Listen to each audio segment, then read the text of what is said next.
আসসালামু আলাইকুম। অন্যদের যেসব বিষয়গুলো লোকচক্ষুর অন্তরালে আছে তা খোঁজাখুঁজি করা এবং কার কি দোষ ত্রুটি আছে ও কার কি দুর্বলতা গোপন আছে পর্দার অন্তরালে উকি দিয়ে তা জানার চেষ্টা করা কোনো মুমিনের কাজ নয়। মানুষের ব্যক্তিগত চিঠিপত্র পড়া, অতীতের কোনো কর্মকাণ্ড লোক সম্মুখে এনে অপমান করার চেষ্টা করা, গোপনে আলাপরত দুজনের কথোপকথন কান পেতে শোনা, অনুমতি না নিয়ে প্রতিবেশীর ঘরে উকি দেওয়া, ফোনের কথোপকথন রেকর্ড করে তা অন্যকে শোনানো এবং বিভিন্ন পন্থায় অন্যদের পারিবারিক জীবন কিংবা তাদের ব্যক্তিগত বিষয়াদি খোঁজ করে বেড়ানো একটি বড় অনৈতিক ও মুনাফিকি কাজ।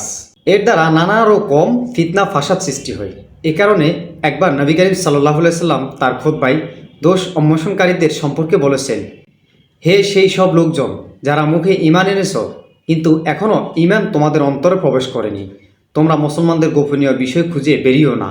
যে ব্যক্তি মুসলমানদের দোষত্রুটি তালাশ করে বেড়াবে, আল্লাহ তার দোষত্রুটি অন্বেষণে লেগে যাবেন, আর আল্লাহ যার দোষত্রুটি তালাশ করেন তাকে তার ঘরের মধ্যে লাঞ্ছিত করে ছাড়েন।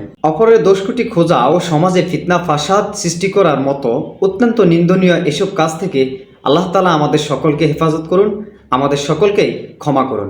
আল্লাহ যেন আমাদের সবাইকে এই ধরনের অপরাধ থেকে মুক্ত রাখতে পারেন।